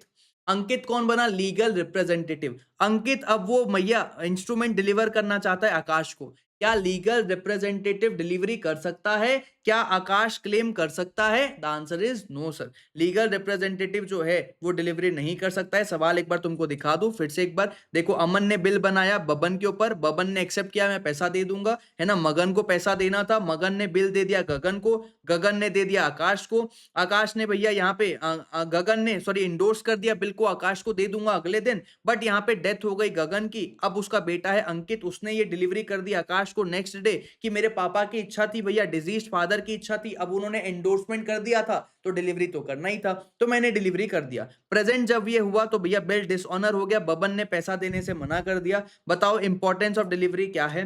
क्या आकाश यहाँ पे पेमेंट ले सकता है अगेंस्ट बबन या प्रीवियस पार्टी जो पुराने पार्टीज है, क्या उनसे पैसा लिया जा सकता है? तो आपको लिखना रहेगा नहीं लिया जा सकता। इंपॉर्टेंस ऑफ डिलीवरी लिखोगे कि डिलीवरी एसेंशियल है, भले पेमेंट मिले पेबल हो ऑर्डर को या फिर हमारा जो है बियरर को, डिलीवरी वॉलंटरी होना चाहिए, डिलीवरी एक्चुअल भी हो सकती है, कंस्ट्रक्टिव भी हो सकती है। एक्चुअल का मतलब बताओ, कंस्ट्रक्टिव का मतलब बताओ, सर्वेंट एजेंट को देना है ना, ये हमारा क्या कहलाएगा, कंस्ट्रक्टिव कहलाएगा, या फिर आप खुद होल्ड करते हो ऑन बिहाफ ऑफ एंडोर्सी तो भी ये कंस्ट्रक्टिव कहलाएगा। वो सारी कहानी आप लिखोगे। फिर भैया आप यहाँ पे एक्स्ट्रा पॉइंट भी दे दिया है कि कंडीशनल या स्पेशल पर्पस ओनली है, तो यहाँ पे डिलीवरी जो है होने के बाद भी वो इंस्ट्रूमेंट वैलिड नहीं रहेगा। अगर वो स्पेशल पर्पस ओनली है तो अनलेस इंस्ट्रूमेंट जा रहा है एचआईडीसी के पास। तो सर हमारा यहाँ पे आप जो है ना देखो, ये वाला केस कहता क्या है कि डिलीवरी एसेंशियल है, पूरा लॉ मैंने तुमको बताया। अब यहाँ पे नेगोशिएट नहीं हो सकता क्योंकि यहाँ पे इंडोजर डाई हो गया है। तो इन द इंस्टेंट केस अंकित ने बिल को एंडोर्स कर दिया क्योंकि उसके पापा एंडोर्स करना चाहते थे, ये वैलिड नहीं है। आकाश पेमेंट नहीं ले सकता अगेंस्ट बबन या प्रीवियस पार्टी के तहत। ठीक, हाँ जी सर। फिर सर ये वाला इनलैंड वर्सेस फॉरेन बहुत ही आसान सवाल है, पहले भी आ चुका है सितंबर 24 में 3 मार्क्स का, और उसके पहले यहाँ पे आया है ना। तो एक इंडियन कंपनी है, उसने क्या क्या पेमेंट देने के लिए बिल ड्रॉ किया। Indian company reliable Indian company है, उसने क्या क्या पेमेंट देना था उसको प्राइस का, तो उसने क्या किया, एक यूएस बेस्ड कंपनी को पेमेंट देना था, है ना। तो उसने क्या किया, इंडियन कंपनी ने एक बिल बनाया मनीष के ऊपर जो रेसिडेंट इन इंडिया है। हमारा तो काम यहीं पे हो गया। अब देखो भैया, इंडियन कंपनी ने बिल बनाया रेसिडेंट इन इंडिया के ऊपर। इंडियन कंपनी मतलब इंडिया में बिल बन रहा है ना, रेसिडेंट इन इंडिया के ऊपर बिल बनाया है, जिसने एक्सेप्ट किया। बिल पेबल रहेगा कहाँ पे, लॉस एंजलिस में, पेबल आउटसाइड इंडिया। अच्छा, बिल बनाया गया है मनीष के ऊपर जो रहता मुंबई में है। Drawn upon any person resident in India, payable outside India. क्या बिल इनलैंड इंस्ट्रूमेंट कहलाएगा या फॉरेन कहलाएगा? अज्यूम करो बिल जो है साइन किया गया था कंपनी के बिहाफ में किसी ऑथराइज पर्सन के द्वारा। तो पहले आपको इनलैंड इंस्ट्रूमेंट क्या कहलाता है वो बताना है कि भैया बिल जो है या बिल ऑफ एक्सचेंज या चेक जो है ड्रॉन और made in India, made payable in या आउटसाइड इंडिया होना, सॉरी, ड्रॉन या made in India and made payable in India, और drawn upon any person resident in India, ये इनलैंड कहलाता है। तो यहाँ पे ड्रॉन इन इंडिया क्योंकि ये कंपनी रिलायबल लिमिटेड जो है इंडियन कंपनी है, मनीष के ऊपर बनाया गया जो इंडिया में रहता है। पेबल आउटसाइड इंडिया है जो लॉस एंजलिस की बात हो रही है। बिल इनलैंड कहलाएगा क्योंकि भैया तुमको यहाँ पे पूरा दोबारा रीजन लिखना रहेगा, ये ध्यान रखना तुमको, ये बिकॉज लिख के आना जरूरी है। जब भी तुम कंक्लूजन देते हो सिर्फ हाँ या ना मत बोलना, तुमको तुम्हारा कारण देना जरूरी है, बिकॉज लिखना बेहद जरूरी है। ठीक है, डन है सर। और लास्ट सवाल कि बताओ भैया कौन कौन से वो सिनेरियो है जहां प्रेजेंटमेंट जरूरी नहीं है, इंस्ट्रूमेंट डिसऑनर हो जाता है ड्यू डेट में नेगोशिएबल इंस्ट्रूमेंट के तहत। 7 नंबर का जून 24 में ये एग्जाम का डायरेक्ट सवाल आया था कि प्रेजेंटमेंट कब जरूरी नहीं है। तो आप यहाँ पे भैया सेक्शन 76 को कोट करते हुए पूरे पॉइंट्स आपको लिख के आना रहेगा कि भैया जहां पे इंटेंशनली प्रिवेंट हो रहा है, बिजनेस प्लेस पे था बंद कर दिया, बिजनेस डे में अदर स्पेसिफाइड प्लेस पे था कोई मिला नहीं, है ना। रॉवर का कोई यहाँ पे इंस्ट्रूमेंट पेबल था अदर स्पेसिफाइड प्लेस में कोई मिला नहीं वहाँ पे। और यहाँ पे फिर हमारा भैया so to be charge engage to pay without non presentment, आपने यहाँ प्रेजेंट नहीं किया फिर भी पेमेंट मिल गया। या आप जो है ना आफ्टर मेच्योरिटी नॉलेज के साथ में पेमेंट दे रहे हो, पार्ट पेमेंट या होल, या वादा कर दे रहे हो या वेव कर दे रहे हो अपने राइट को अगेंस्ट द ड्रॉवर, उसका नुकसान नहीं हो रहा है। ये पूरे पॉइंट्स आपको लिख के आने रहेंगे, तभी जाके 7 नंबर आपको पूरा मिलेगा। इसी के साथ हमारा नेगोशिएबल का पूरा जो कंटेंट है वो कंप्लीट होता है और आरटीपी मई 2026 हमारा यहाँ पे समाप्त होता है। मैं उम्मीद करता हूँ आप सभी को ये पसंद आया होगा, आप सभी को ये समझ आया होगा, आप सभी के फायदे की चीज रही होगी। बाकी अपने दोस्तों के साथ इसको शेयर कर देना क्योंकि करोगे भला तो होगा भला, है ना। तो भैया आप अपना फायदा भी करो, अपने दोस्तों का फायदा भी करो, आप सभी मेहनत करो, आगे बढ़ो, मेरी यही शुभकामनाएं हैं आप सभी के साथ में। मई 26 की तैयारी जोरों शोरों में चालू कर दो। मार्च का महीना आ चुका है, अप्रैल जाता दिखेगा और मई भैया आता दिखेगा। तुमको लगेगा कब मैं मैराथन देखूं, कब मैं रिविजन करूं, कब मैं क्वेश्चंस की प्रैक्टिस करूं, कब राइटिंग करूं, और तुम्हारे पास एक नहीं 4 सब्जेक्ट है संभालने के लिए। तो तुमको भैया अलर्ट होने की जरूरत है, वरना फेल हो जाओगे और उसके बाद पछताओगे। इससे बेटर अभी संभल जाओ। ऑल दी वेरी बेस्ट, मिलते हैं किसी और वीडियो में। Till then take care, bye bye.